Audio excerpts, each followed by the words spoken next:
of the tube. We're back. This is Matt. This is Katie, and this is Movies and Mischief with Matt-n-Katy. And today we're going to talk about breaking news from Yuba County. This is a film about Sue Buttons, who's a not-so-happy wife in a not-so-happy marriage. And she kind of gets thrown into a situation that allows her to create this big, huge story that puts all the attention on her. So that she's no longer invisible in her home. Exactly. But as this story begins to unravel, everybody Everything around her... unravels. Yeah, everything unravels. Everybody in her life gets drawn into it. What'd you think, Katie? I liked it. It was fun. It was a little stressful. It had moments like Fargo and the wood chipper where it's completely inappropriate to laugh, but you just laugh anyway. Mm-hmm. I think it's interesting you mentioned Fargo because I kept thinking it was trying too hard to be like Fargo. I don't think it was. It was a different... Oh, I felt it. It was a different tone. I mean, it was very much a dark comedy, but I didn't really... Right, but I think it was a dark comedy made by someone who doesn't understand how to make dark comedy. Mm. I'm not saying I didn't like it. It was fun, and it had some interesting moments in it, but I think the thing that didn't work for me that did work in a movie like Fargo was I didn't care about the characters as much. Mm. Even the ones in Fargo that were downright horrible, evil people, Yeah. I still had a level of empathy for them. In this one, I didn't have it. The only character I cared about in this film was the pregnant wife. Yeah. Everybody else, I'll give you that. I didn't really care about. She was definitely the one I worried about the most. Yeah. The one I was, and, which is very funny because she's barely in it. Yeah. She probably had less screen time than any of the, 10, 12 major And it was the actress, players. what's her name? I can never remember her name. It's, She's from Orange is the New Black. Wiley, yeah. Yeah. She was Pusey Washington in Orange is the New Black. Yeah. Why can't I remember her name? It's Wiley. I absolutely love her.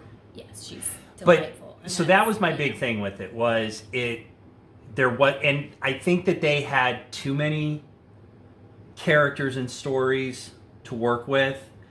Fargo had a lot, but the Farley brothers are really good at putting all that together and keeping it linear. This one, it didn't feel that way to me.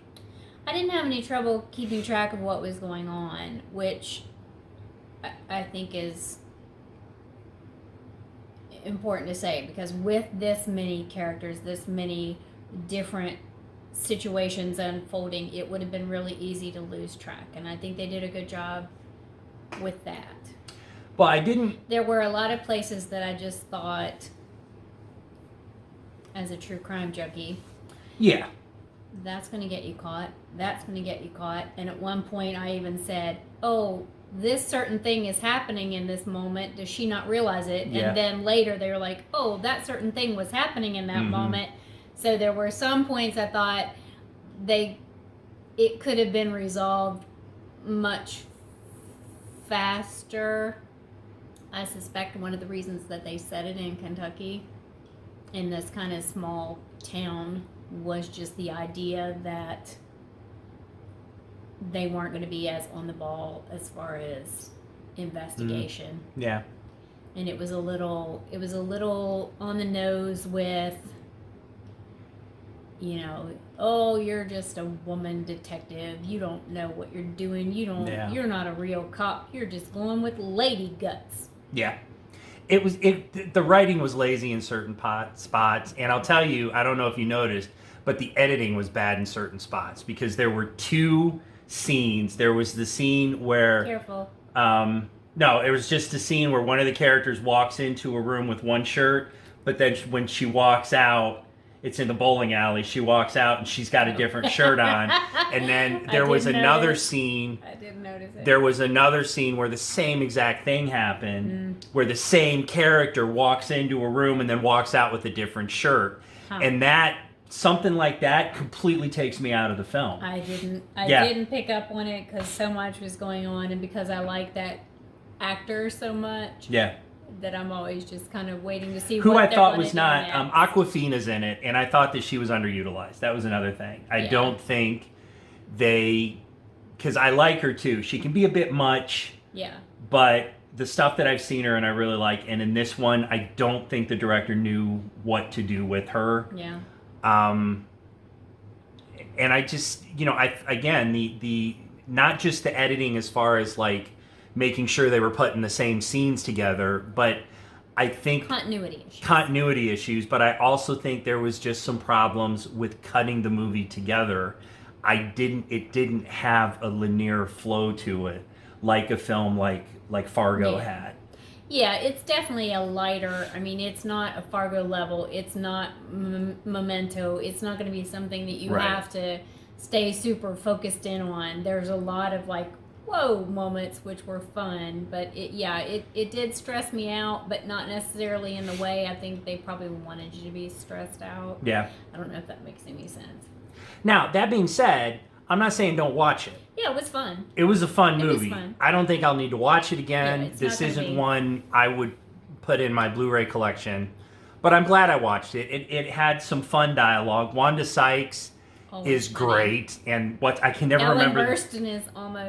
Ellen Barkin, excuse me. Ellen Barkin. I didn't even recognize her. Ellen Barkin is almost unrecognizable, so that was kind of funny to go, is that? Oh, yeah, Matthew Modine is in it. There's a lot of people. The kid, I can never remember him.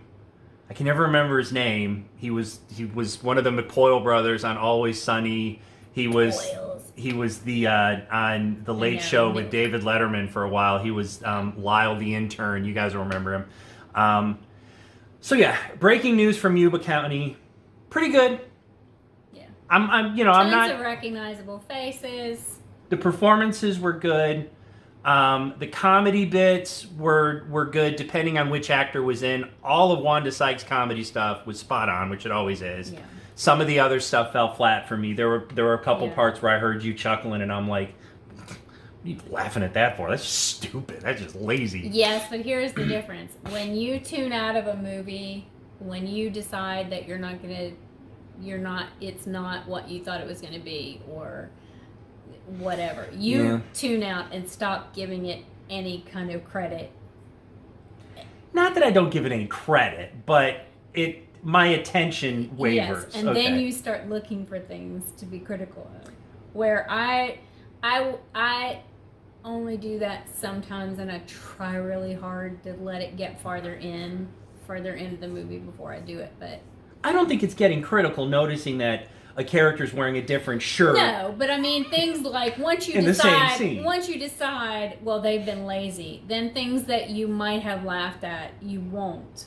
All right. Well, yeah, I'll give you that. Things that might have made you go, oh, well, that was clever, won't anymore because you've already written them off.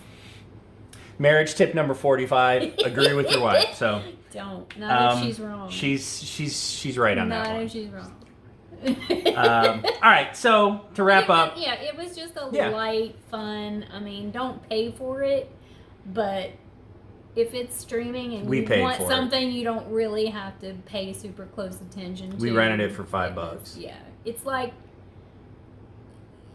I don't know, kind of. I'm trying to put it on the same level with, like, I don't want to say Clue, because that was a good movie and Clue was amazing. Fun, yeah. But I mean, as far as a big cast, kind of over the top, caper-ish kind of movie, maybe like what was the one with Bette Midler where Supergirl, where Helen Slater and Judge Reinhold kidnapped her. Danny DeVito was her husband. Gosh darn it! I don't know. You'll know. I'll think of it 5 seconds after we turn it off. It's more like that kind of feel than.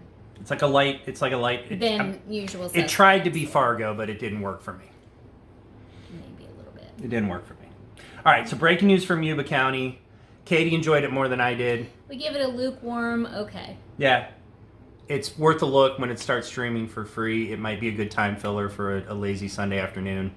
Yeah. If you're, want to watch something with your parents. Vaccine and you end up with, achy and just want to lay around, it's a good way to spend If you want some something to time. watch with your parents that's safe, this is probably a good Well, one. there is a tiny little bit of nudity in it, and there's some language, so Well, it that depends nudity on your wasn't all that parents, tiny, I to be guess. honest with you. All right, guys. No, breaking it was news from pretty Yuba big. County. Katie and I both give it a lukewarm kind of reaction. Let us know what you guys think if you watch it. As always, click the like button, click the bell, subscribe, comment. Let us know what you think. We will be back with another In review a few hours. later on. We're going to watch another movie, so in a few hours, we may have 2 reviews going up tomorrow. So that's it from the Matt Cave. See you guys later. See you soon. Bye.